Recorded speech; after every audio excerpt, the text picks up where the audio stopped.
Dobrodošli na kanal Codex Militarija. Danas ćemo pričati o poznatim bojnim krstašima klase Scharnhorst. Kao prvi kapitalni brodovi koje je sagradila nacistička Njemačka, operativni su bili od početka rata i imali su veliku ulogu u njegovoj prvoj polovici. U tom razdoblju su primali i zadavali udarce te bili konstantna prijetnja britanskim ratnim i trgovačkim brodovima. No, kao prvi kapitalni brodovi izgrađeni u nacističkoj Njemačkoj, predstavljali su kompromis na više razina, političkoj i tehničkoj. To ih je naravno ograničilo u tome što su mogli postići. No na mnoge načine bili su uspješnog dizajna. Također, bez iskustva u njihovoj gradnji, pitanje je kako bi izgledali bojni brodovi klase Bismarck, koji su po mnogo elemenata evolucija klase Scharnhorst. Jedna stvar za mene nije sporna. Radilo se o bojnim krstašima, a ne bojnim brodovima. Iako su imali oklop koji ih svrstava u bojne brodove, a brzi bojni brodovi su već postajali u drugim mornaricama, njihovo naoružanje je značilo da nisu mogli ući u ravnopravnu borbu s praktički bilo kojim drugim bojnim brodom. To ih je ograničilo na operacije protiv trgovačkih brodova ili neprijatelja najviše klase krstarice, a to je točno uloga zbog koje su bojni krstaši originalno i stvoreni uoči Prvog svjetskog rata. Bojni brodovi su tipično bili balansirani tako da su bili oklopljeni protiv topova svog kalibra, a bojni krstaši su žrtvovali oklop za veću brzinu, dok je paljbena moć bila ista ili slična onoj bojnog broda tog doba. Scharnhorsti su tu bili izuzetak, budući da su žrtvovali paljbenu moć za brzinu i oklop, ali konačan rezultat je bio isti. Bili su dominantni protiv slabijih brodova i bili su brži od brodova koji su bili snažniji od njih. A to je definicija bojnog krstaša. Njemci su ih zvali Schlachtschiff, borbeni ili bojni brod, za razliku od Panzerschiff, oklopljeni brod, što su bili brodovi klase Deutschland. No kako ćemo vidjeti, svaki put kad su ovi brodovi naletjeli na protivnički bojni brod, bježali su od njega. Originalno, u 1934. godini, Njemačka je odobrila gradnju dva broda klase D, koji su bili razvoj teških krstarica klase Deutschland, s istim topovima i brzinom, no puno jačim oklopom, što bi im omogućilo nadmoć u borbi protiv krstarica drugih mornarica. Njemci su u 20. radili na nizu dizajna za buduće brodove i to znanje je primijenjeno na nove brodove. Hitler je rano rekao admiralu Raederu da ne namjerava graditi flotu koja bi ušla u pomorsku utrku s Velikom Britanijom, no da je Francuska pomorski rival nad kojim bi trebalo steći nadmoć. Ovo je bilo razdoblje prije čuvenog plana Z, te su i ciljevi njemačke flote bili ograničeni, dominacija na Baltiku te obrana internih linija komunikacije od francuske mornarice. Krstarice klase D bi imale isto naoružanje kao Deutschland, uz povećan broj protuzrakoplovnih topova, ali i dulji trup i turbinski pogon koji bi omogućavao brzinu od 29 čvorova, te bočni oklop od 220 mm, što je bilo ogromno poboljšanje u odnosu na 80 do 100 mm kod Deutschlanda. Sve to je zahtijevalo istisninu od 19.000 tona standardno. No tek što je kobilica položena, Francuska je počela graditi bojne krstaše klase Dunkerque, koji su bili prilagođeni tome da nadjačaju klasu Deutschland. Krstarice klase D su također bile nedovoljno naoružani i oklopljene protiv Dunkerka, pa je njihova gradnja stoga zaustavljena. Odlučeno je da će se sagraditi novi brodovi, tonaže 26.000 tona, koji će moći prihvatiti borbu s novim francuskim brodovima i pobijediti u njoj. To je početak klase Scharnhorst. Ključan trenutak je bila veljača 1935. godine, kad je Njemačka sklopila anglo-američki pomorski sporazum. Ovaj sporazum je eliminirao ograničenja Versajskog sporazuma i ograničio njemačku flotu na trećinu tonaže britanske, uz poštovanje ograničenja iz ostalih pomorskih sporazuma, u to doba sporazuma iz Washingtona. Time je eliminirano ograničenje težine od 10.000 tona i otvoren je put za konstrukciju težih jedinica koje su naručene isti mjesec.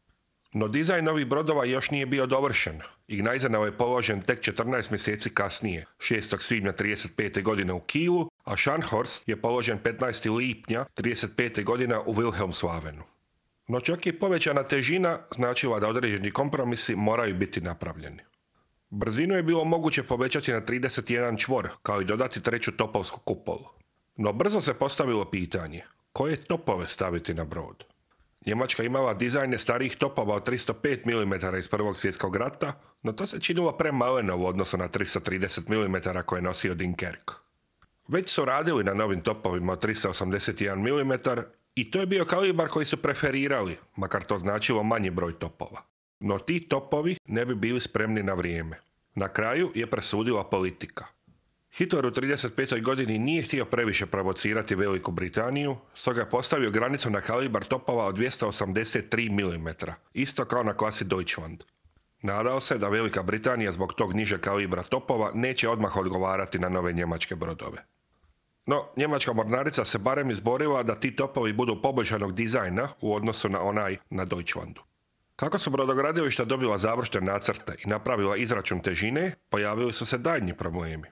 Tijekom gradnje je postalo jasno da će brodovi biti teži nego što je originalno izračunato, te će zbog toga oklopni pojas biti potopljen i neće služiti ničemu. Također, brodovi će ležati tako nisko u moru da će se čak i mali valovi preljevati preko palube. Pošto su sve druge karakteristike, poput naoružanja, oklopa i strojeva, bile nepromjenjive u ovoj fazi, odlučeno je da se trup produlji i da se tako stvori dodatna istisnina koja će vratiti originalne karakteristike trupa i oklopa. U ovoj novoj konfiguraciji, koja je odobrena 1935. godine, brodovi su bili dizajnirani za istisninu od 31.000 tona standardno. Kasnije, u službi, ovaj problem preljevanja valova preko pramca se pokazao dovoljno ozbiljnim da je zahtijevao intervenciju. 1939. godine oba broda su prerađena s takozvanim atlantskim pramcem, koji je za razliku od starog okomitog imao naglašen kut, takozvani kliperski pramac. A kasnije je i dodatno proširen, te su sidra nošena na palubi, umjesto da vise s pramca. Usprkos ovim modifikacijama, koje su napravljene i na Bismarcku, brodovi klase Scharnhorst su bili takozvani mokri brodovi, budući da su do kraja karijere imali problema s morem koje se preljevalo preko palube, što je stvaralo probleme s optičkim i električnim uređajima.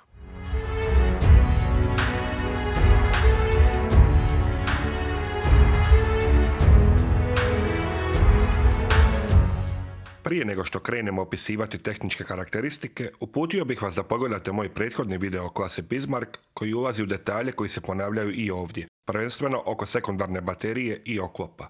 Budući da je taj video dosta iscrpan, neću sve te detalje ponavljati ovdje. Za razliku od topova s oznakom 28 cm SKC28, novi topovi oznake C34 su imali dulje cijevi, od 54,5 kalibra u odnosu na starije od 52 kalibra, dulju i težu granatu od 336 kg u odnosu na 300 kg i ojačanu konstrukciju koja je omogućila i veće barutno punjenje. Francuski topovi na klasi Dunkerque su imali težinu granate od 572 kg. Topovske kupole su također bile daleko bolje oklopljene, 360 mm na Scharnhorstu naspram 140 mm kod Deutschlanda. To sve je rezultiralo nešto sporijom brzinom granate od 890 metara u sekundi naspram 910 kod Deutschlanda, no i s dometom od 40 naspram 36 km. Prednost ovih topova je bila velika brzina paljbe i to do 3,5 granate u minuti, što je donekle nadoknađivalo nedostatke nižeg kalibra. Jedan plotun je bio težine nešto preko 3 tone, što je bilo mizerno u usporedbi čak i sa starim britanskim bojnim brodovima, čiji je plotun bio gotovo 3 put teži. S probojem bočnog oklopa od 291 mm na udaljenosti od 18 km, novi topovi su se mogli obračunati s klasom Dunkerque, koja je imala bočni oklop od 225 mm. Iako je to povećano na 283 mm u drugom brodu te klase, Strasbourgu. Eksplozivno punjenje u novoj protuoklopnoj granati je bilo svega 6,6 kg eksploziva. Scharnhorsti su načelno dizajnirani da njihovi topovi od 283 mm budu zamijenjeni novima od 381 mm u 3 dvostruke kupole čim oni budu dostupni. No kako ćemo kasnije vidjeti, to se nikad neće dogoditi. Proces zamjene nije bio jednostavan usprkos tome što je bio predviđen, pošto je uz kupolu trebalo zamijeniti i sustav punjenja streljivom. Dodatno, brodovi su i u originalnom dizajnu bili preteški na pramcu i bez dodatnih intervencija u trup, stabilitet broda bi bio narušen ugradnjom težih topova. Sekundarno naoružanje se sastojalo od 12 topova od 150 mm. No zanimljivo, 8 ih je bilo u 4 dvostruke kupole, a 4 u pojedinačnim ležištima s tankim štitom. Pojedinačni topovi su bili smješteni po sredini broda. Ovo je rezultat toga što su topovi od 150 mm već bili naručeni i izrađeni za prethodno otkazane brodove klase D, te su iskorišteni na novim brodovima. Ovi topovi su bili namijenjeni djelovanju protiv protivničkih razarača i sličnih brodova i smatralo se da manji topovi nisu jednako dobri u toj ulozi. Teška protuzrakoplovna baterija se sastojala od 14 topova od 105 mm, ponovno u kombinaciji dvostrukih i jednostrukih ležišta. Srednja protuzrakoplovna baterija se sastojala od 16 topova od 37 mm u 8 dvostrukih ležišta, uz 16 topova od 20 mm koji su sačinjavali laku bateriju. Broj tih topova je na Scharnhorstu kasnije povećan na 38. U ožujku 1941. godine po 2 trostruka lansera torpeda su skinuta s krstarica Nürnberg i Leipzig te instalirana na Scharnhorst i Gneisenau. Ove krstarice nisu bile predviđene za ofenzivne akcije, a torpeda su bila tu kako bi bojnim krstašima omogućila da lakše potapaju trgovačke brodove, bez da troše drugo streljivo za to. Uz Tirpitz to ih čini jedinim modernim kapitalnim brodovima u Drugom svjetskom ratu koji su imali torpedno naoružanje. Pogon novih brodova je bio pomoću parnih turbina visoke temperature i pritiska.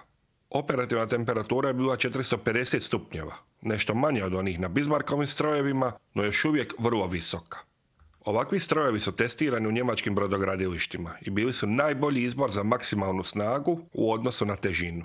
Ukupna snaga instaliranih strojeva je bila 125.000 konjskih snaga, uz dizajnirano prekoračenje od 150 ili 160.000, što ću objasniti kasnije. Dizelski strojevi, poput onih na klasi Deutschland, su bili bolji u pogledu potrošnje i stoga maksimalnog dometa, no još nisu postojali toliki motori koji bi omogućili brzinu od 31 čvor za ovoliki trup. Stoga je napravljen ovaj kompromis oko dometa i, kako se kasnije pokazalo, i kompromis oko pouzdanosti. Novi parni strojevi su bili moćni, no teški za održavanje, te su zahtijevali duge periode remonta.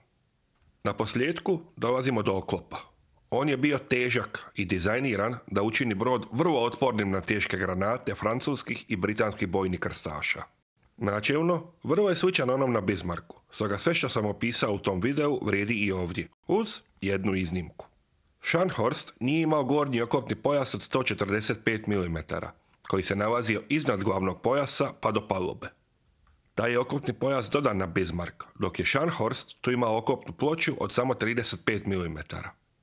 Ploča od 145 mm i onako nije mogla zaustaviti teške granate, no Bismarck je u tom području bio zaštićen od lakih i donekle srednjih granata.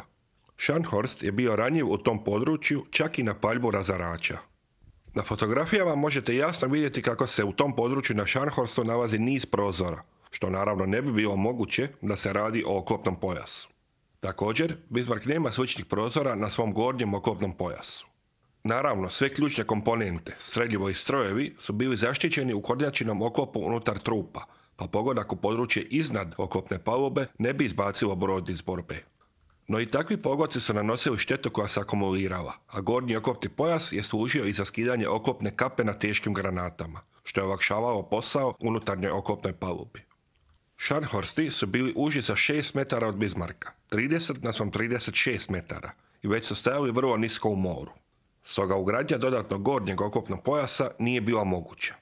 No sve ostale dobre strane oklopa s Bismarcka vrede i za Scharnhorst, kao i one negativne.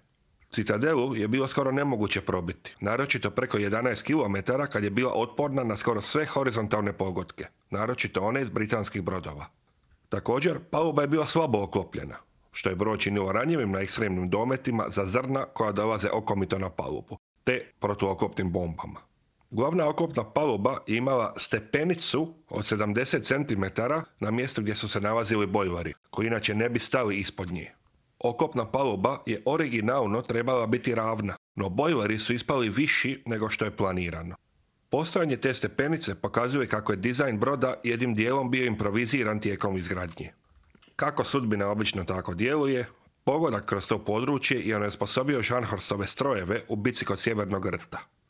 Oklopni pojas je bio vrlo dug te se protezao preko većeg dijela trupa, a bio je distribuiran slično kao kod Bismarcka, znači raspodijeljen na većinu trupa, tako da su čak i pramac i krma imali svoja oklopljena područja. Određena težina je ušteđena korištenjem elektrovarenja umjesto zakovica gdje god je to bilo moguće. Jedno dodatno područje spora jest koje je debljine bio oklopni pojas na Scharnhorstima. Naime, u ozbiljnoj literaturi se nalaze brojke od 320 i 350 mm, bez pravog objašnjenja. Proučavajući sve dostupne izvore i rasprave na ovo pitanje na raznim forumima, sklon sam mišljenju da je pojas bio debljine 320 mm, a da je brojka od 350 zalutala u literaturu kao jedna od varijanti koja se razmatrava u procesu dizajniranja brodova. Kao dokaz prikazujem i originalne planove za Scharnhorst koji prikazuju pojas od 320 mm. Topovske kupole su bile dobro zaštićene kroz 360 mm prednjeg, čak 350 mm bočnog i 150 mm gornjeg oklopa. A i sekundarna baterija je bila dobro zaštićena u kupolama, osim samostalnih topova od 150 mm koji su imali samo štit protiv gelara od 25 mm. Protuzrakoplovna baterija nije bila oklopljena. Protutorpedna zaštita je bila dizajnirana da izdrži pogodak torpedima od 250 kg eksploziva. Britanska zračna torpeda su imala lakšu bojnu glavu od toga, a ona s brodova i podmornica težu. Sustav je bio dubine 4,5 metra i generalno dovoljno dubok po sredini broda, uz ranjiva mjesta na području gdje se trup sužavao. Dakle, klasična najranjivija točka, kao i kod svakog kapitalnog broda, je bila oko prednje kupole gdje je sustav bio najtanji, svega 2,5 metra. Brodovi su bili podijeljeni u 21 vodonepropusni odjeljak i bilo koja 3 odjeljka bi mogla biti potpuno poplavljena bez opasnosti da brod potone. Brodovi su bili dodatno podijeljeni s 3 uzdužne pregrade, koje se odgovarale prostoru za 3 osovine kojima je snaga dolazila do 3 propelera. Nijemci su vjerovali da je podjela broda na 3 uzdužna područja bolje osiguranje od naginjanja i prevrtanja nego 4, i stoga su njihovi kapitalni brodovi imali 3 propelera. Što se tiče radara, instaliran je standardan Z-takt radar snage 14 kW, što u kasnim godinama podignuto na 100 kW uz valnu duljinu od 80 cm. Ovaj radar je bio koristan za pretraživanje mora na udaljenostima od 20 km, kasnije i više, no nije se mogao koristiti za kontrolu paljbe, iako je pomagao u određivanju udaljenosti, naročito po magli i po noći. Kontrola paljbe je bila precizna i domet je brzo izračunat zahvaljujući kvalitetnim daljinomjerima i elektromehaničkim računalima. Svaki brod je nosio do 3 izviđačka zrakoplova, a rado 196. Moramo spomenuti razlike dva broda. Jedna vidljiva razlika je bio položaj sražnjeg jarbola, koji je na Scharnhorstu u razini sražnjeg nadgrađa, a kod Gneisenaua uklopljen u sražnji dio prednjeg dijela nadgrađa. Interno, brodovi nisu imali identične strojeve. Scharnhorstove turbine je izradio švicarski Braun Boveri, a one od Gneisenaua Germanija. To je značilo da je Scharnhorst imao 125.000 konjskih snaga standardne snage, a Gneisenau samo 107.000. Iako je na dizajniranom prekoračenju moguća snaga bila 160, odnosno 150.000 konjskih snaga. Zbog toga je Gneisenau bio 2 čvora sporiji na normalnoj snazi, s 28 čvorova, te 1 čvor sporiji kad se uračuna prekoračenje snage. Scharnhorst je na testovima postigao 31,65 čvorova, a Gneisenau 30,7. Domet brodova je dizajniran za 15.000 km pri 19 čvorova. No, vjerojatno zbog jakog plavljenja mora preko palube, u stvarnosti je on iznosio oko 13.000 za Scharnhorst i 11.500 za Gneisenau. Naime, Scharnhorst je sagrađen 3 metra dulji na vodenoj crti, odnosno 5 metara ukupno. To je uzrokovalo manji kapacitet za gorivo na Gneisenau uz manje učinkovite strojeve. Stoga nije sasvim točno zvati ove brodove blizancima, iako su po borbenim karakteristikama bili identični. Vrijeme je da pogledamo finalne dimenzije ovih brodova. Sva ta oprema je bila smještena na trup ukupne duljine 235 metara u završnoj konfiguraciji s atlantskim pramcem, širine 30 metara, te gaza od 9,69 metara. Završna standardna težina je bila oko 32.000 tona, a pod punim opterećenjem 38.000 tona. To je značilo da su bili svega 3.000 tona standardne težine ispod britanskih bojnih brodova klase King George V, američke klase North Carolina i South Dakota ili francuskih Richelieu. Iako su ti bojni brodovi, osim Richelieu, bili 3 čvora sporiji te slično oklopljeni, njihova paljbena moć je bila neusporedivo veća, naročito na američkim i francuskim brodovima. Tu se jasno vidi koliko su njemački dizajni bili neučinkoviti u odnosu na savezničke. Prvenstveno zbog distribuiranog oklopa, duboke podjele na vodonepropusne odjeljke i brojnih poduplanih sustava poput dizela sredljiva u kupolama, Njemcima je trebala veća isisnina od saveznika da postignu istu borbenu moć. Za sve njemačke odluke postoji racionalno objašnjenje i brzina od 31 čvor, odnosno 30 kad su brodovi bili posve natovareni, je bila značajna taktička prednost koju su Njemci trebali, budući da su bili podređena mornarica u bilo kojem pomorskom sukobu. No ipak, ogromnu cijenu ovih brodova, nebitno manju od one bojnih brodova King George V, je teško opravdati kad su Scharnhorsti morali bježati ne samo od njih, nego i od starijih bojnih brodova iz Prvog svjetskog rata. Sa svojim lakim naoružanjem, druge bojne brodove su jedva mogli zagrebati. Pokazalo se da je iznimno teško pozicionirati brodove tako da se bore samo protiv trgovačkih brodova i najviše krstarica. Time je njihova primarna namjena napada na konvoje u praksi bila gotovo nemoguća za ispuniti. Koncept površinskih lovaca na konvoje se nije pokazao isplativim. Britanci su gotovo uvijek imali spremne bojne brodove u blizini, a podmornice su za puno manju cijenu mogle nanijeti puno veću štetu. Po mom osobnom mišljenju, ovi brodovi su bili nepotrebno veliki i skupi za ulogu lovca za konvoje, a premaleni da bi bili korisni u otvorenoj bitci protiv brodova slične tonaže.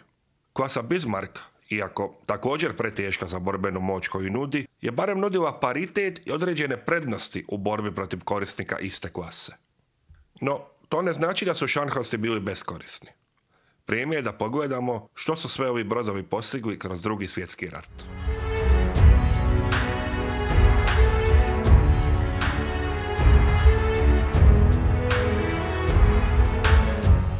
Gneisenau je prihvaćen u službu 21. svibnja 1938. godine, a Scharnhorst 7. siječnja 1939. godine. Tijekom lansiranja iz brodogradilišta, pramčani lanci su popustili i Gneisenau se zabio krmom u suprotni kraj kanala, iako šteta nije bila značajna. Tijekom 1939. godine brodovi su testirani u Baltiku kad su otkriveni problemi s vodom koja je nadirala preko pramca, kao i sa strojevima. Ovi nedostaci su donekle ispravljeni preradama u brodogradilištima, no kako je već navedeno, nikad nisu riješeni do kraja. Već 4. rujna 1939. godine brodovi su napadnuti u luci od strane britanskih bombardera. Gneisenau je isplovio 8. listopada 1939. godine zajedno s vlakom krstaricom Keln, 9 razarača, kao diverziju za aktivnosti Graf Spee i Deutschlanda u Atlantiku. Eskadra je došla do juga Norveške kad su je opazili britanski izviđački zrakoplovi, a njemačka eskadra se okrenula i vratila u svoje luke. Britanska domovinska flota je isplovila, spremna za akciju, a Luftwaffe ju je neuspješno napala. Prva prava akcija se dogodila 21. studenog 1939. godine.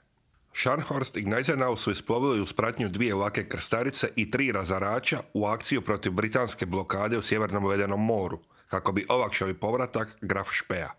2 bojna krstaša su samostalno nastavila proboj između Islanda i Farskih otoka. Putem su naletjeli na britanski konvoj koji je pratio naoružani putnički brod ili pomoćna krstarica Rawalpindi, koja je njemačkim brodovima prepriječila put dok se konvoj povlačio. Posljednja zabilježena rečenica kapetana Kennedya na Rawalpindiju je bila: "Borit ćemo se, oni će nas potopiti i to je to." Rawalpindi je čak i postigao jedan pogodak bez štete na Scharnhorst svojim topovima od 152 mm. No njemački brodovi su počeli postizati pogodke na zapovjedni most 3 minute od otvaranja paljbe i Rawalpindi je ubrzo počeo tonuti. Njemački brodovi su stali da pokupe preživjele, no to je prekinuto kad se pojavila krstarica Newcastle, od koje su krstaši pobjegli u oluju prema sjeveru. Njemački brodovi su spasili 37 ljudi, 11 je spasio drugi britanski brod, a 238 je potonulo s Rawalpindijem. Njemačka eskadra je uspješno izbjegla daljnje britanske patrole i flotu poslanu na nju, koja se sastojala od bojnih krstaša Hood i Dunkerque, budući da je Francuska još bila u ratu, te bojnih brodova Nelson i Rodney. Oluja je nanijela više štete od britanskih topova, te je Gneisenau otišao na remont od 7 tjedana, tijekom kojeg mu je povećana visina pramca. 18. veljače 1940. godine krstaši su isplovili u lov na konvoj između Velike Britanije i Norveške, no vratili su se u svoje luke budući da ih nisu pronašli.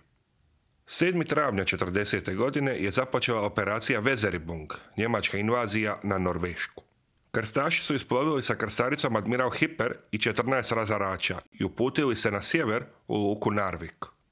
Putem su ih neuspješno napali britanski bombarderi, te je domovinska flota isplovila u presretanje.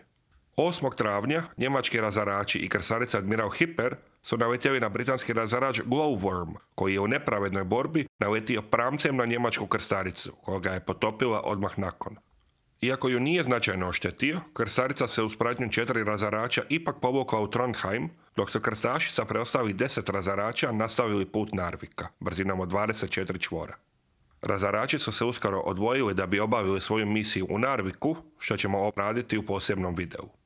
9. travnja Gneisenau je preko radara detektirao britanske brodove u 4:30 ujutro po olujnom vremenu. To je bio bojni krstaš Renown, koji je prvi otvorio paljbu svojim topovima od 381 mm na udaljenosti od 11.800 metara. Tako je započela bitka kod Lofotena. Nakon 5 minuta, Gneisenau je postigao 2 pogotka na Renown. Jedna granata je prošla kroz prednji toranj i ubila 2 člana posade, a druga kroz prvu palubu iza stražnje glavne kupole. Nijedna granata nije eksplodirala. Gotovo istovremeno, Gneisenau je pogođen s 2 granate s britanskog broda. Jedna je prošla kroz prednji daljinomjer i ubila 6 članova posade, a druga je pogodila stražnju kupolu koja je ispala iz akcije. U isto vrijeme, Scharnhorstu je prednja kupola ispala iz akcije, zato što je more koje je prodiralo preko pramca izazvalo kratke spojeve u električnim sustavima. Njemci su vidjeli da Renown prati 8 razarača koji bi mogli torpedirati krstaše u slučaju da oni uspore zbog štete. Toga su se povukli maksimalnom brzinom prema zapadu, u Atlantski ocean. Smatrali su da su razarači znak da je još veća flota u blizini. Renown ih je pokušao slijediti, ali vlastitom paljbom je oštetio lijevi dio trupa i nije ih mogao stići. Olujno more je stvaralo probleme i njegovoj prednjoj kupoli, a manji razarači nisu mogli razviti svoju brzinu i zaostali su za krstašima. Gneisenau je također otkazala prednja kupola zbog mora koje je ulazilo u nju, a Scharnhorstu je otkazao radar. Sat vremena kasnije, u 6 ujutro, brodovi su izmijenili još nekoliko neučinkovitih salvova, nakon čega su se njemački brodovi uspješno izgubili u Oluji. U Wilhelmshaven su se vratili 2 dana kasnije, zajedno s teškom krstaricom Admiral Hipper i 4 razarača. Renown je ispalio 230 teških i 65 srednjih granata tijekom bitke. Scharnhorst 182, a Gneisenau 44 teške granate. Malen broj od 4 pogotka naspram 521 ispaljene granate pokazuje kakvi su teški vremenski uvjeti vladali tijekom bitke, usprkos dometu koji je na početku iznosio 12 km, što nije velika udaljenost za ove brodove i kalibre. Bitka je bila mala taktička pobjeda za Britance, ali strateška za Njemce, zato što britanska eskadra nije spriječila njemačko iskrcavanje i zauzimanje Narvika. 3 tjedna kasnije, 5. svibnja 40. godine, Gneisenau je naletio na britansku magnetnu minu, koja je detonirala 20 metara od lijeve strane. Šteta izvana nije bila velika, no šok od eksplozije je prodrmao brod i puno opreme je bilo neupotrebljivo do popravka.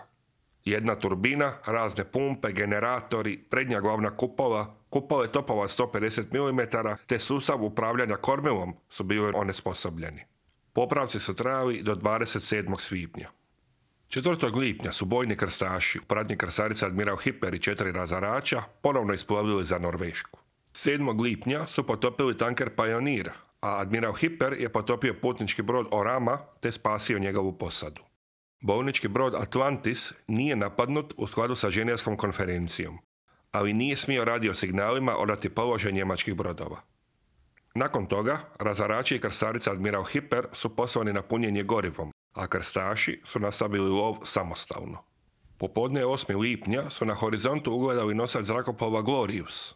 Britanski nosač nije imao patrolu u zraku, niti spremne zrakoplove za poljetanje kad su ugledani njemački brodovi.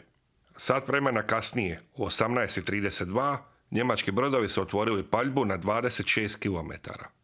2 britanska razarača, Acasta i Ardent, su pokušali sakriti nosač dimnom zavjesom. No Njemci su koristili kombinaciju radara i optičkih instrumenata i Scharnhorst je uskoro postigao pogodak na otprilike 24.200 metara, što je zajedno s Warspiteom dijeljeno prvo mjesto za najdalji topovski pogodak u pomorskoj povijesti. Granata je eksplodirala u hangaru broda, a 10 minuta kasnije Gneisenau je pogodio zapovjedni most i palubu za uzlijetanje, te uništio zrakoplove koji su se tamo zagrijavali. Njemački brodovi su pucali punom brzinom sad kad su pronašli domet, što je iznosilo oko 60 granata u minuti i postigli su daljnje pogodke. Glorious se uskoro počeo naginjati u plamenu i krstaši su prebacili paljbu na razarače, koji su krenuli u torpedni juriš u pokušaju da spase svoj gorući nosač. Prije nego što su ih njemački krstaši uništili, Acasta je uspjela lansirati 4 torpeda na krajnjem dometu. Scharnhorst ih je uočio i promijenio smjer, no prebrzo se vratio na originalni kurs i jedan torpedo je pogodio Scharnhorstu krmu kod kupole Cezar s desne strane broda. To je bila najranjivija točka na brodu, kako smo rekli, i šteta je bila znatna. Vanjska oplata je bila otrgnuta u širini od 14 metara te u visini od 6 metara. Budući da je torpedo pogodio dio trupa u kojem se torpedna zaštita sužava, oklop je izbijen u trup broda. Posada je bila spremna poplaviti skladište streljiva, no srećom to nije bilo potrebno. 2500 tona vode je ušlo u brod, a 48 mornara je poginulo. Iako su središnja i desna osovina bile oštećene, a dio strojarnice poplavljen, šteta je ubrzo bila pod kontrolom i brod je mogao razviti brzinu od 20 čvorova. Eskadra se sakrila u Trondheim, u koji je poslani brod za popravke Huascaran. Tu su bili napadnuti 4 puta od strane britanskih teških bombardera i bombardera s nosača zrakoplova Ark Royal, no zahvaljujući zaštiti Luftwaffe i vlastitoj protuzrakoplovnoj paljbi, Scharnhorst je pogođen samo jedan put i ta bomba nije eksplodirala. Admiral Marshall je smijenjen zato što je prekoračio svoje ovlasti i stupio u borbu s britanskom eskadrom. Iako, njegov grijeh je vjerojatno da je Scharnhorst bio pogođen torpedom, a ne uspjeh u potapanju Gloriusa. Zamijenio ga je admiral Gunther Lutyens. Gneisenau, admiral Hipper i 4 razarača su 20. lipnja bili diverzija da se Scharnhorst odšulja iz Norveške na popravak u Njemačku. No britanski zrakoplovi su ga pronašli i napali 2 put. Prvi put sa 6 Swordfisha, a drugi put s 9 Beauforta, bez učinka zahvaljujući snažnoj protuzrakoplovnoj paljbi i u drugom napadu pomoći Luftwaffe. Brod se ipak morao sakriti u Stavanger, gdje ga je Luftwaffe čuvala od daljnjih napada iduća 2 dana, nakon čega je dovršio svoj put u Njemačku, gdje je proveo 6 mjeseci na popravcima. Dotle, Gneisenau je bio lošije sreće. 21. lipnja ga britanska podmornica Clyde pogodila torpedom u pramac, koji je zamalo otpao. Dosta vode je ušlo u trup, no pogon nije bio oštećen. Nakon privremenih popravaka 25. srpnja, mjesec dana kasnije, eskadra se uputila za Njemačku. Britanci su pokušali presresti njemačku flotu, no bez uspjeha. Gneisenau je tako započeo svojih 5 mjeseci popravaka.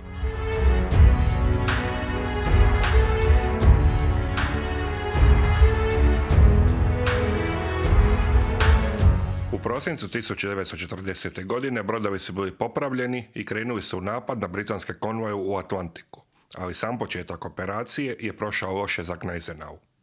Radnici u brodogradilištu, koje je prvi put remontiralo ovakve brodove, su bili vrlo prijateljski nastrojeni prema posadi i na njihov nagovor su uklonili potpornje koji su smetali posadi ispred menze za dočasnike. U Oluji u Sjevernom moru nedostatak tih potpornja je izazvao iskrivljenje cijelog nadgrađa i brodovi su se morali vratiti na mjesec dana popravaka za Gneisenau. Konačno, 22. siječnja 1941. godine brodovi su krenuli u operaciju Berlin, samostalno krstarenje Atlantikom sa svrhom potapanja britanskih konvoja. Bismarck neće završiti vježbe svoje posade još koji mjesec, pa se smatralo da 2 bojna krstaša mogu obaviti jednu plovidbu i zaploviti zajedno s Bismarckom idući put. Admiral Scheer i admiral Hipper su već uspješno djelovali protiv konvoja u proteklim mjesecima, pa je smatrano da je rizik prihvatljiv. Njemački brodovi su detektirani u Skageraku i domovinska flota je isplovila. Uputili su se prema prolazu između Islanda i Farskih otoka, no detektirali su britansku flotu na vrijeme i pobjegli sjeverno. Nakon punjenja gorivom na otvorenom moru kod otoka Jan Mayen, ovaj put su se uputili u Atlantik drugom rutom, kroz danski prolaz. 3. veljače su prošli kroz posljednju britansku patrolu, napunili se gorivom s tankera Schlettstadt 6. veljače, nakon čega su bili slobodni za djelovanje u Atlantiku. Istovremeno, krstarica admiral Hipper je isplovila iz Bresta s ciljem da napadne konvoje za Južnu Afriku.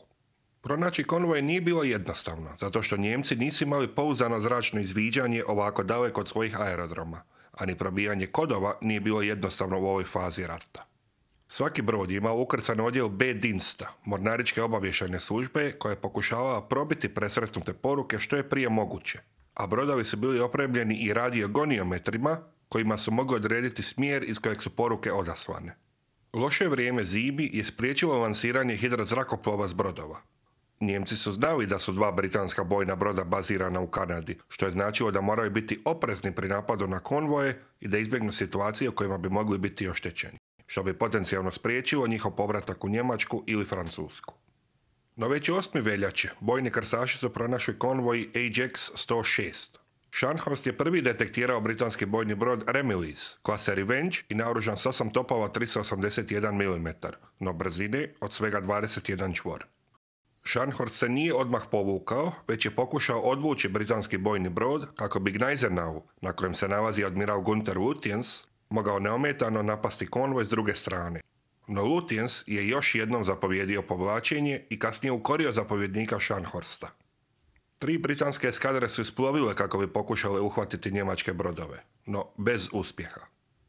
Njemački brodovi su se pritajili budući da im je javljeno da su otkriveni. U prostranstvima Sjevernog Atlantika i uz loše vrijeme koje je sprječavalo korištenje zrakoplova, to je bilo sasvim moguće.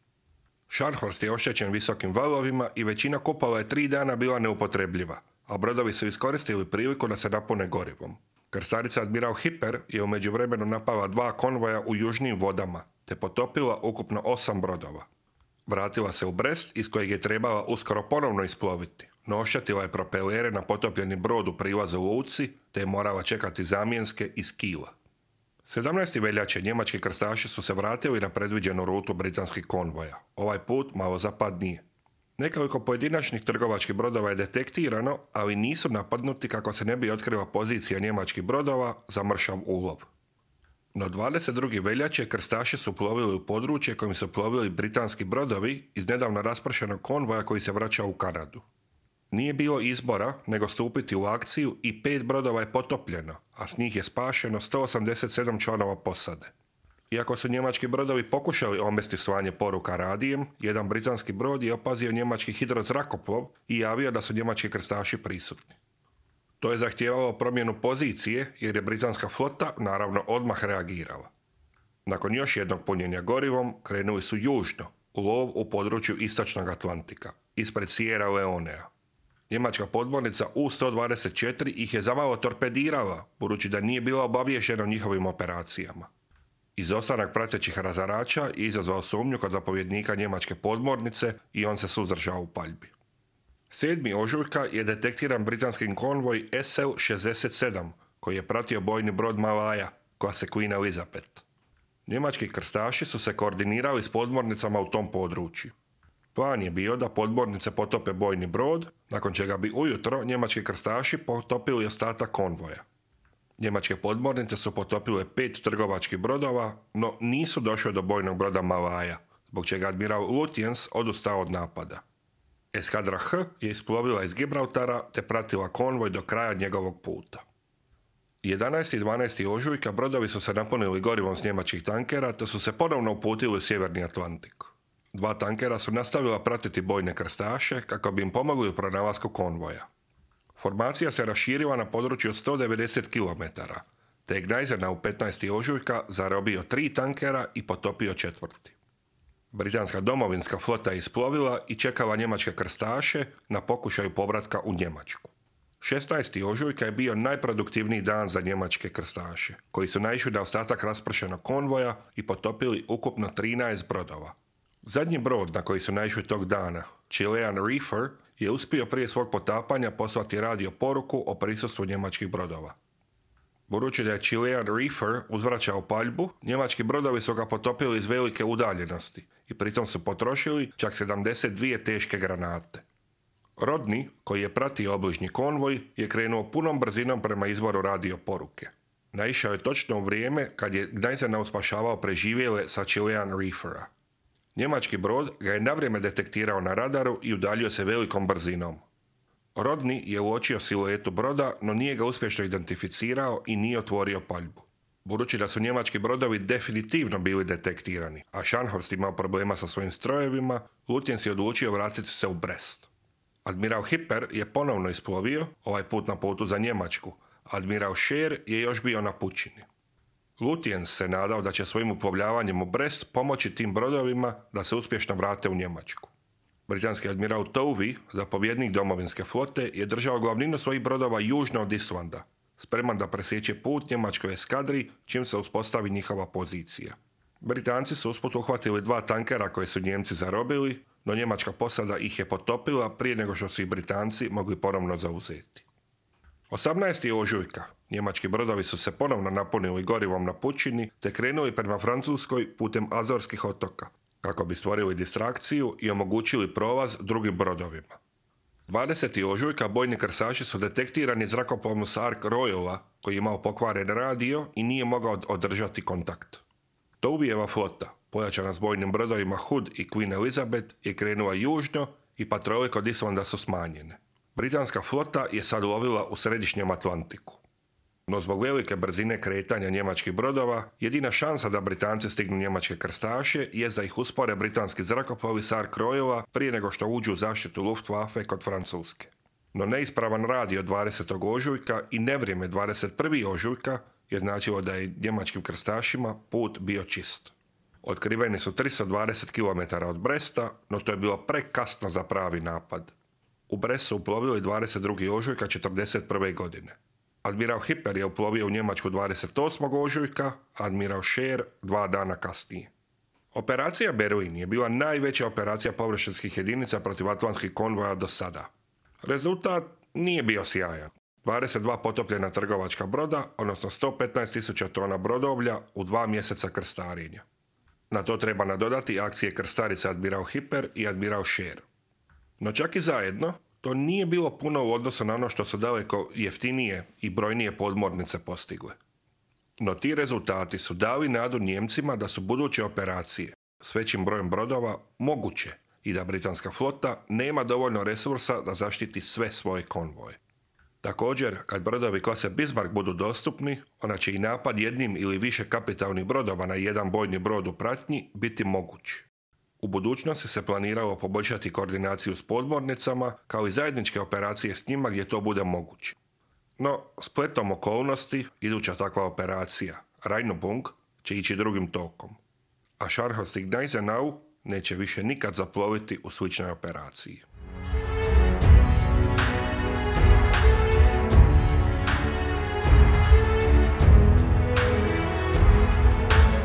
Njemački krstaši su planirali ponovno isploviti u roku od mjesec ili 2, čim remont njihovih strojeva bude dovršen. No, po tom pitanju se nešto trebalo pitati i Britance. Brest nije daleko od Velike Britanije i već 30. ožujka je organiziran prvi teški noćni udar bombarderima, bez pogodaka. 4. travnja je došao drugi udar, te je bomba promašila Gneisenau za 4 metra i na njegovu sreću nije detonirala. Gneisenau je zbog te neeksplodirane bombe vraćen iz suhog doka u more, gdje je bio zaštićen torpednim mrežama. No 6. travnja su ga napala 4 torpedna zrakoplova Beaufort, od kojih je jedan proletio kroz njemačku protuzračnu obranu i otpustio torpedo unutar protutorpedne mreže prije nego što je oboren. Torpedo je pogodio Gneisenau ispred sražnje kupole i oštetio osovinu do propelera, uz pukotinu na velikom dijelu trupa. 3000 tona vode je ušlo u trup. Brod je odmah vraćen u suhi dok, no samo 3 dana kasnije pogođenih 4 protuoklopne bombe od 227 kg, uz nekoliko bliskih pogodaka. 2 bombe nisu eksplodirale, a 2 su zaustavljene na glavnoj oklopnoj palubi unutar trupa. 72 osobe su poginule, a 90 ih je ranjeno. Daljnji napadi nisu ponovno pogodili brod, iako ih je bilo ukupno 19 do srpnja 1941. godine. Vrijeme provedeno u brodogradilištu Brestu je iskorišteno za razne nadogradnje, primjerice instalaciju torpeda koja je Lutjen zatražio nakon iskustva sa Chilean Reeferom, nadogradnju radara, protuzrakoplovnih topova i sustava kontrole paljbe. Admiral Lutjen se prebacio na Bismarck, s kojeg je vodio operaciju Rheinbung. Scharnhorst je dotle zahtijevao veći remont strojeva koji je trebao trajati barem 10 tjedana, dok se ne zamijene sve cijevi u supergrijačima u bojlerima. Prvotnim zračnim napadima nije pogođen. 23. srpnja je otplovio na testove u La Palisse, odnosno La Rochelle, kako bi se izbjegla koncentracija teških jedinica u Brestu, budući da se princ Eugen vratio s operacije Rheinbung. No Britanci su pratili situaciju i razdijelili svoju silu od 150 bombardera tako da pokriju i La Palisse s 15 zrakoplova Halifax. U dnevnom napadu su postigli 5 pogodaka na usidreni Scharnhorst. 3 protuoklopne bombe od 450 kg nisu detonirale i samo su prošle kroz brod i izazvale plavljenje, dok su 2 eksplozivne bombe od 227 kg probile 2 palube i detonirale unutar broda. Brod se nagnuo 8 stupnjeva na desnu stranu, no protuplavljenjem je stabiliziran. 2 dana kasnije je uplovio u Brest, gdje je izvučen na suho na 4 mjeseca popravaka. Britanci nisu nastavili svoje napade u drugom dijelu 1941. godine. Zrakoplovi su bili potrebni u Atlantiku, gdje je rat protiv podmornica imao veći prioritet, a teški bombarderi su prebačeni u napad na njemačku industriju, što je smatrano važnijim s obzirom na napad na Sovjetski savez. Napadi su nastavljeni nakon 2 mjeseca zbog iznimnih gubitaka iznad Njemačke, no uglavnom se radilo o manjim napadima. Iako ih je do kraja 1941. godine bilo čak 36, nisu pogodili njemačke brodove osim jednog lakšeg pogotka na Gneisenau. Strateška situacija za njemačku mornaricu nije bila sjajna u drugom dijelu 1941. godine. Bismarck je bio potopljen, a Tirpitz nespreman. Scharnhorst, Gneisenau i princ Eugen su zaglavili u Brestu, gdje su Britanci nanosili štetu onom brzinom kojom su ju Njemci popravljali. Lützow je torpediran, admiral Scheer i admiral Hipper su bili na remontu. Kriegsmarina u drugoj polovici 1941. godine doslovno nije imala niti jedan brod koji je mogao isploviti. Na iduće velike akcije moramo čekati do 1942. godine.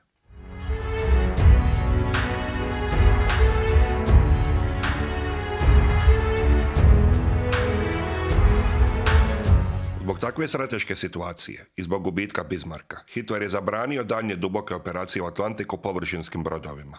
Umjesto toga, preostala flota je trebala biti koncentrirana na jedinom bojištu gdje je još postojala šansa za odlučan učinak. To je bila Norveška. S jedne strane, Hitler je bio paranoičan oko mogućeg savezničkog napada na Norvešku kako bi se tamo otvorio novi front. Postavljanje flote u Norvešku je pojačavalo njenu obranu. S druge strane, krajem 1941. su započeli arktički konvoji za Sovjetski savez, koje je bilo moguće presjeći iz Norveške. Tirpitz je upućen tamo, a Scharnhorst, Gneisenau i princ Eugen su u veljači 1942. godine krenuli pridružiti se. No, nisu slijedili put kojim su njemački brodovi do tada putovali.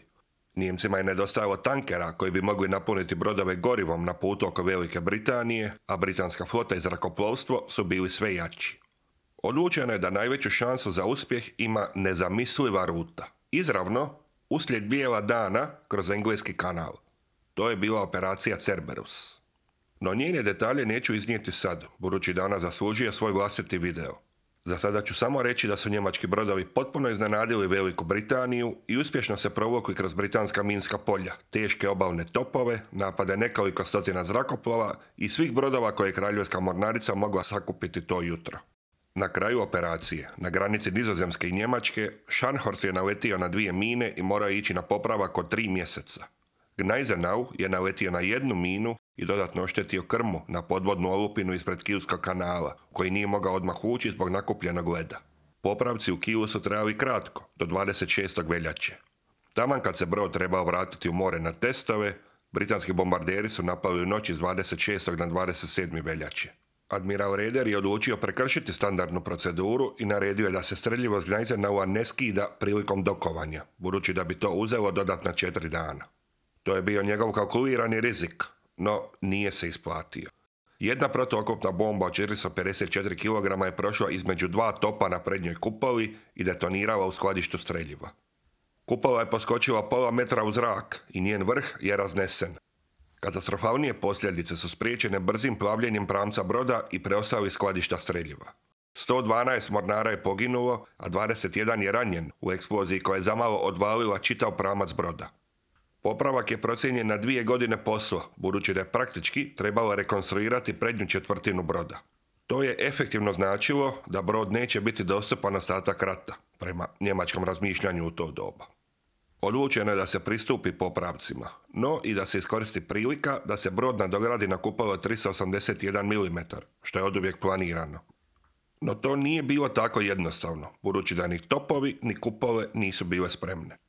To nisu bili isti topovi kao na Bismarcku, već drugi model s kraćim cijevima od 47 kalibara, dok je Bismarck imao 52.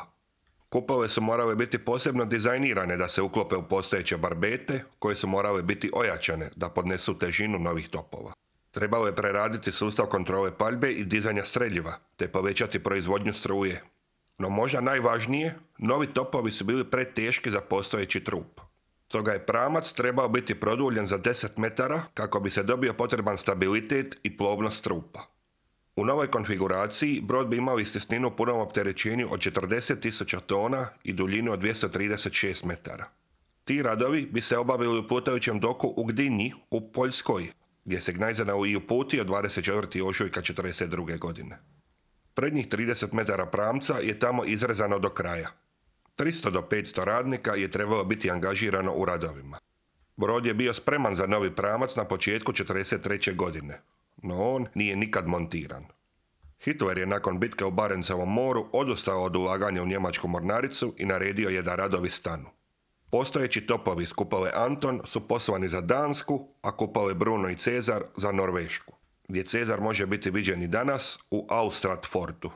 Trug Gneisenau je potopljen 1945. godine da se blokira ulaz u luku Gdinju, a Poljska ga je razrezala u godinama iza Drugog svjetskog rata. Tako završava priča o Gneisenau.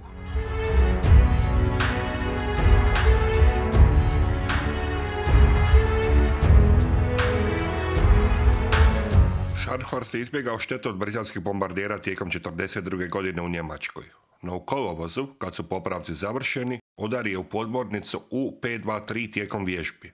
Na vježbama su otkriveni dodatni problemi sa strojevima, i to ponovno cijevi za supergrijače, bojleri i turbine.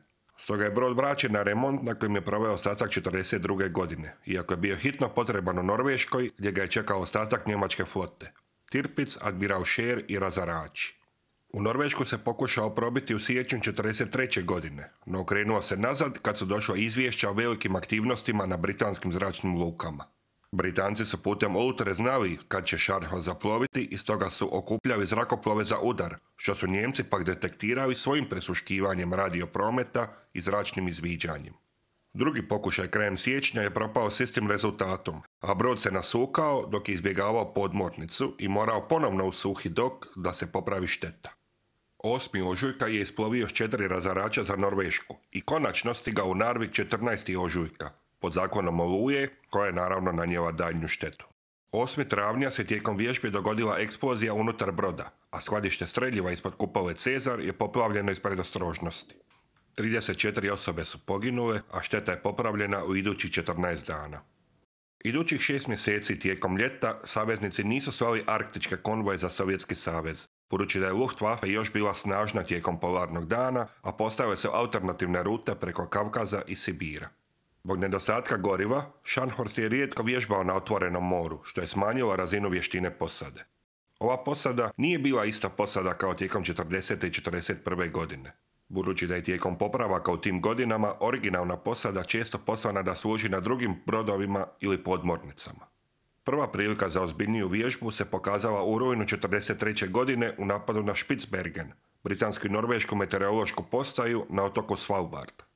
Pravog otpora nije bilo, te su Tirpitz i Scharnhorst bombardirali otok, njegova skladišta i rudnike, dok su njemački vojnici s razarača uništili radijsku postaju, a norveški garnizon je pobjegao u planinu. Britanci su ubrzo nastavili svoje operacije iz Spitsbergena, što su Njemci očekivali, no ova borbena misija je dala priliku posadi da vrati dio vještina izgubljenih neaktivnošću. No, u idućem mjesecu, listopadu 1943. godine, Tirpitz je onesposobljen napadom džepnih podmornica. To je učinilo Scharnhorst jedinim operativnim kapitalnim brodom u njemačkoj mornarici. Kako je dolazila zima, tako su se saveznički konvoji za Sovjetski savez nastavili. Jedan konvoj je uočen u olujnom vremenu koje je spriječilo Luftwaffe da uzleti. To je značilo da je njemačka mornarica morala presresti konvoj. 25. prosinca na Božić 1943. godine admiral Erich Pey na Scharnhorstu je dobio iduće upute. Angažman se može prekinuti prema nahođenju zapovjednika, posebno ako se pojave jake neprijateljske snage. Taktičku situaciju treba iskoristiti s vještinom i hrabrošću. Borba ne smije završiti u pat poziciji, treba iskoristiti priliku za napad u punoj snazi.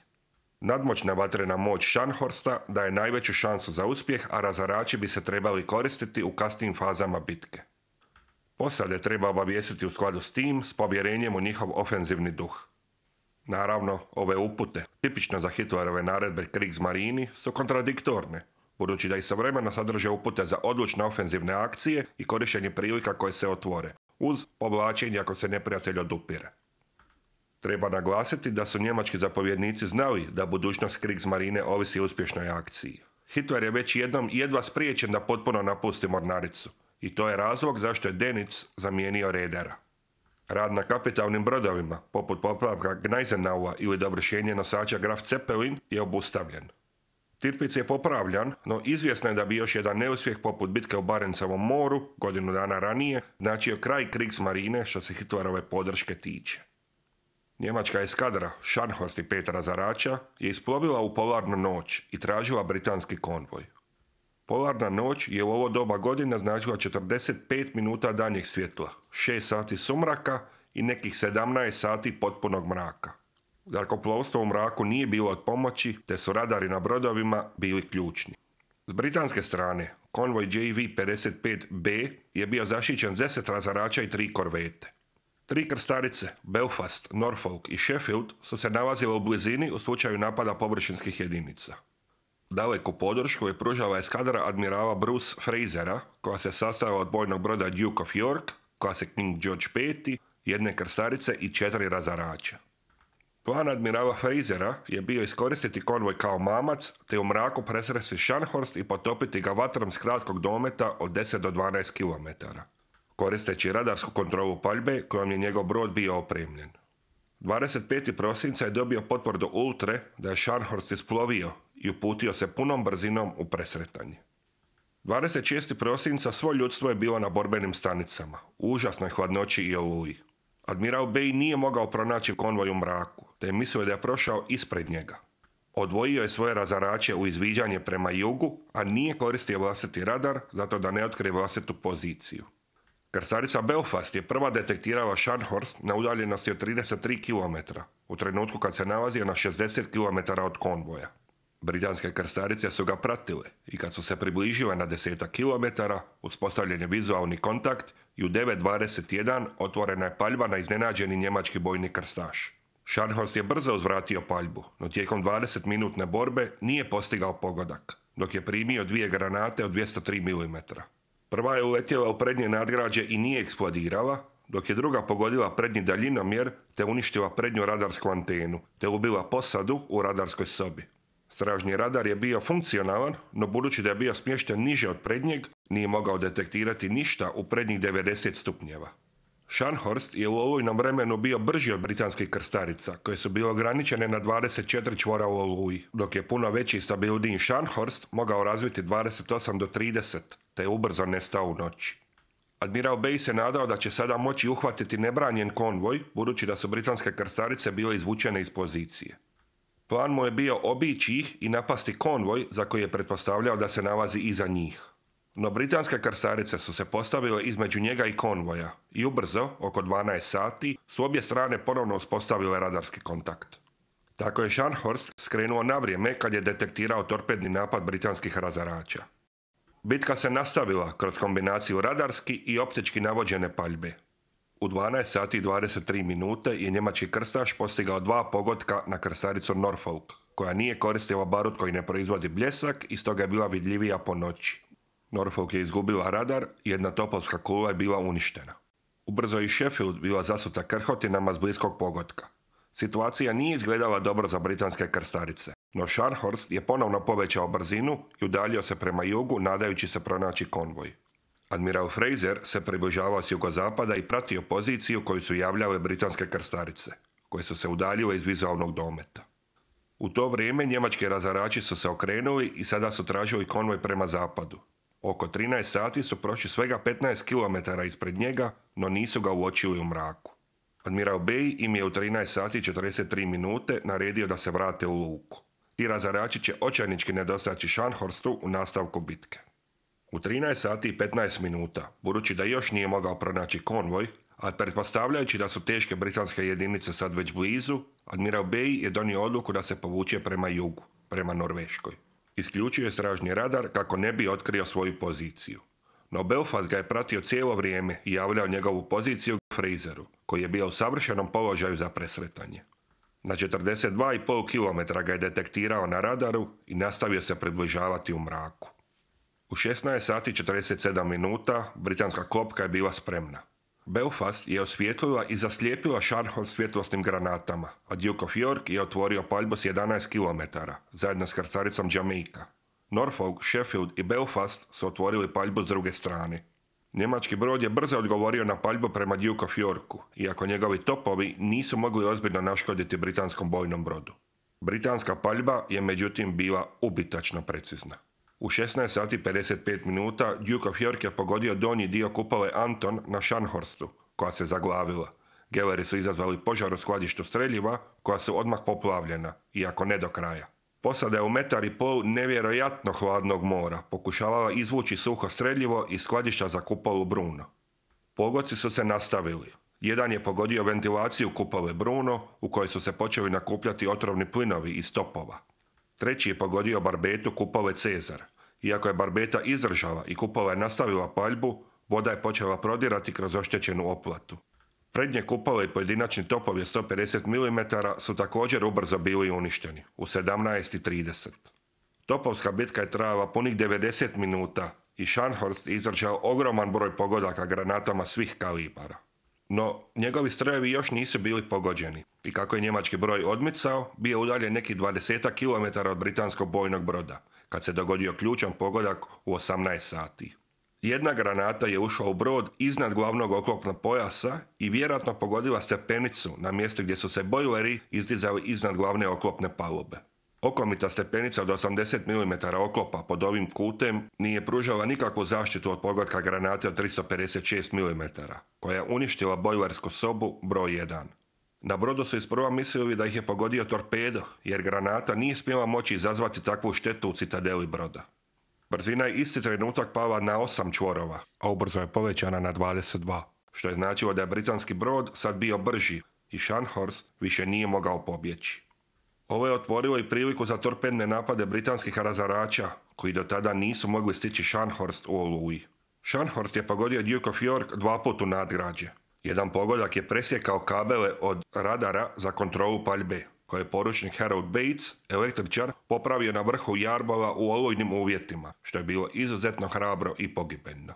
Britanski bojni brod je obustavio paljbu na velikom dometu i poslao razarače u torpedni juriš. Sekundarna baterija na njemačkom brodu je bila uništena i brod se nije mogao braniti od takvih napada. Skrenuo je prema 8 torpeda koja su lansirali Stord i Scorpion, ali je primio 3 pogotka i otkrio bok Savageu, koji je lansirao 8 torpeda, i Suamarezu, koji se približio na svega 1600 metara i našao na paljbi nekoliko preostalih malokalibarskih topova, te je lansirao 4 torpeda. Teško je znati koliko točno pogodaka je postignuto, no čini se da ih je bilo barem 5 i da su smanjili brzinu broda na 12 čvorova.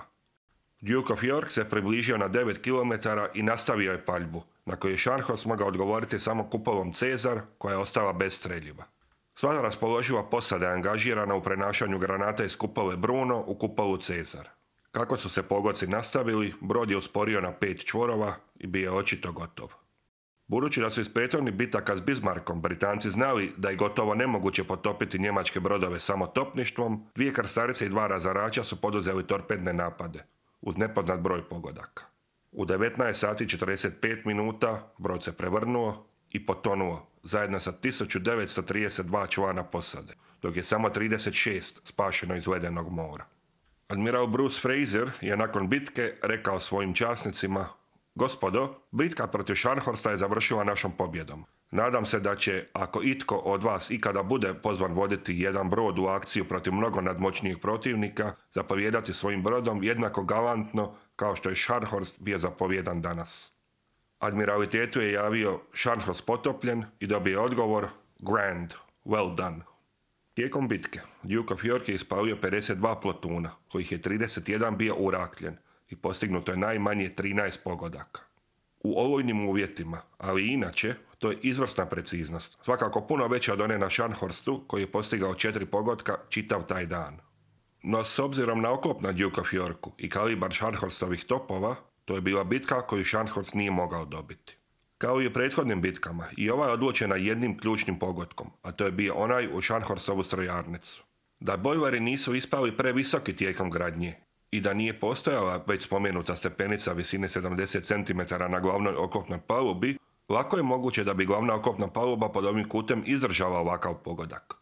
Također, lako je moguće da bi njegova paljba bila uspješnija da prednji radar nije rano uništen, iako je odluka da se isključi sražnji radar, u retrospektivi, bila pogrešna. Istina je da uključeni radar može protivniku dati priliku da detektira radarski signal i tako pronađe traženi brod. No istovremeno, britanski brodovi nisu isključili svoj radar i tako je Scharnhorst bio slijep, a njegovi protivnici nisu. Tako je postalo jasno da bez ove komponente elektronskog ratovanja, vlastitog radara i detekcije protivničkog radara, brodovi više ne mogu uspješno sudjelovati u ratnim operacijama. Gubitkom Scharnhorsta njemačka mornarica je ostala bez kapitalnih površinskih jedinica. Tirpitz nije nikad ponovno borbeno osposobljen i potopljen je u luci iduće godine. Iako njemačke površinske jedinice nisu postigle puno tijekom rata, ipak su zahtijevale ogromne napore i resurse, prvenstveno Velike Britanije, da ih se suzbije u ofenzivnim akcijama. Ti resursi su inače mogli biti koncentrirani u druge grane vojske, primjerice zrakoplovstvo, što bi dalo još nepovoljniji rezultat za Njemačku. Stoga je teško dati procjenu da li su resursi uloženi u njemačku površinsku mornaricu bili dobro uloženi. Svakako bi ranije ulaganje u podmornički rat dalo opipljivije rezultate. Hitler je bio u pravu kad je odlučio prekinuti ulaganje u mornaricu 1943. godine, budući da ona zaista nije ništa postigla od tog trenutka nadalje i niti je mogla išta poduzeti u uvjetima nedostatka goriva i savezničke nadmoći. Da je njemačka flota bila spremna godinu dana ranije, što uključuje brodove klase Bismarck i nosač zrakoplova Graf Zeppelin, onda bi tijekom 1941. godine bili mogući neki zanimljivi manevri u Atlantiku i Arktiku. No na način na koji je rat išao tijekom 1942. godine i nadalje, te uz ultru kom su saveznici unaprijed znali njemačke poteze, mornarica nije mogla napraviti ništa osobito korisno. Scharnhorst i Gneisenau su se pokazali kao moćni i otporni brodovi, koji su pogađani svime što su saveznici imali, torpedima, minama te bombama i granatama svih vrsta i veličina. Bili su popravljani nebrojeno puta i vraćali su se u akciju, te teško da su mogli napraviti više nego što jesu. S njihovim gubitkom, a osobito gubitkom Tirpitza, u Europi je zatvorena jedna čitava era ratovanja i ušli smo u novu, u kojoj naravno dominiraju nosači zrakoplova. To bi bilo to za ovaj video. Ako vam se ovakav sadržaj svidio, kliknite like i subscribe da ne propustite buduće videe. Nadam se da se uskoro opet vidimo.